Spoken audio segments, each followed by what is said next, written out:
Good morning children. Online teaching class 2020-21 में आप सभी का स्वागत है। बच्चों, आज मैं आप लोगों को व्याकरण के तहत रचना की दृष्टि से वाक्य भेद की पुनरावृत्ति कराने जा रही हूँ। रचना की दृष्टि से वाक्य के 3 भेद हैं। पहला सरल वाक्य, दूसरा संयुक्त वाक्य, तीसरा मिश्र वाक्य। सरल वाक्य क्या है ये हम देखेंगे। सरल वाक्य में एक कर्ता तथा एक क्रिया होती है। जैसे उदाहरण है, आयुष पढ़ता है। इसमें आयुष कर्ता है और पढ़ता है क्रिया है। दूसरा उदाहरण है, आयुष पुस्तक पढ़ रहा है। इसमें कर्ता भी है, कर्म भी है, क्रिया भी है। तो इस प्रकार सरल वाक्य वह स्वतंत्र उपवाक्य है जिसमें कर्ता, कर्म, क्रिया विशेषण और क्रिया में से कुछ या सभी घटकों का योग होता है। यानी कर्ता, कर्म, क्रिया विशेषण, क्रिया में या तो सारे रहेंगे या उसमें से कुछ घटक उसमें होंगे, लेकिन क्रिया जो है हमेशा इसमें एक ही रहती है। संयुक्त वाक्य देखते हैं। संयुक्त वाक्य में 2 या 2 से अधिक स्वतंत्र उपवाक्य होते हैं। ये उपवाक्य भी पूर्ण अर्थ का बोध कराने में समर्थ होते हैं।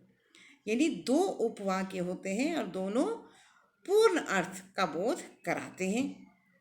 संयुक्त वाक्य में उपवाक्य आपस में योजक यानी समुच्चय बोधक, योजक पद अर्थात समुच्चय बोधक से जुड़े रहते हैं। जैसे बल्कि, किंतु, लेकिन, पर, इसलिए, या, अथवा, राधा, तथा और आदि द्वारा जुड़े रहते हैं। उदाहरण के लिए पहला उदाहरण है, उसे अपने बल का अभिमान है। ये एक स्वतंत्र वाक्य है। इसलिए सबसे झगड़ता है। इसलिए समुच्चय बोधक है और सबसे झगड़ता है ये एक स्वतंत्र वाक्य है। तो 2 स्वतंत्र उपवाक्य इसमें होते हैं और वो समुच्चय बोधक से किससे जुड़ा हुआ है? इसलिए से जुड़ा हुआ है।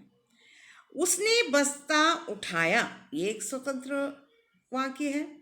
और विद्यालय चला गया, ये भी एक स्वतंत्र वाक्य है और दोनों समुच्चय बोधक से जुड़े हुए हैं। और समुच्चय बोधक यहाँ पर क्या है? और वह हारमोनियम बजाती ही नहीं बल्कि गाती भी है। यहाँ कौन सा समुच्चय बोधक से जुड़ा हुआ है? दोनों वाक्य बल्कि से। लोगों ने फोन किया परंतु पुलिस नहीं आई। यहाँ पर परंतु समुच्चय बोधक से दोनों वाक्य जुड़े हुए हैं। आप चाय लेंगे या कॉफी? अगला उदाहरण है, वे घर आ गए हैं किंतु थोड़ी देर ही रुकेंगे। मैंने जो भी रेखांकित किया है जो शब्द, वो सब योजक पद है यानी समुच्चय बोधक है। राम दिल्ली जाएगा अथवा श्याम वहाँ से आएगा। तो ये हमेशा संयुक्त वाक्य में समुच्चय बोधक से 2 स्वतंत्र वाक्य जुड़े रहते हैं। अगला है मिश्र वाक्य। मिश्र वाक्य में 1 से अधिक उपवाक्य होते हैं जिसमें एक उपवाक्य प्रधान होता है और दूसरा आश्रित उपवाक्य होता है। यह आश्रित उपवाक्य प्रधान उपवाक्य पर निर्भर रहता है, आश्रित रहता है। आश्रित उपवाक्य को गौण उपवाक्य भी कहते हैं।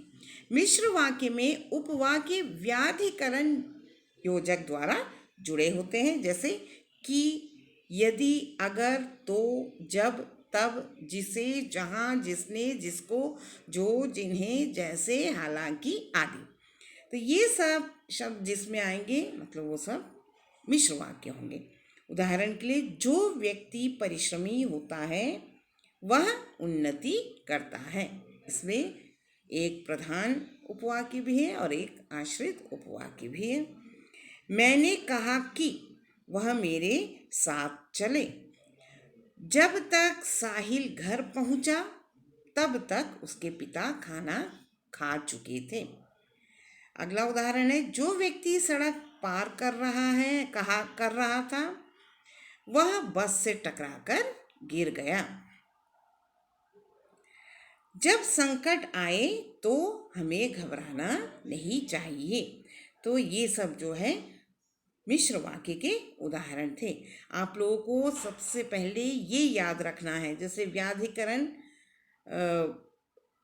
जो है योजक द्वारा जुड़े रहते हैं। मिश्र वाक्य हमेशा जैसे कि, यदि, अगर, तो, जब, तब, जिसे, जहाँ, जिसने, जिसको, जो, जिन्हें, जैसे, हालांकि आदि से जुड़े रहते हैं।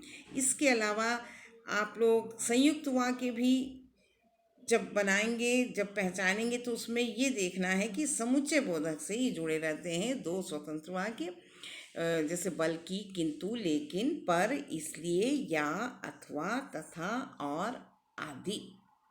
ठीक है।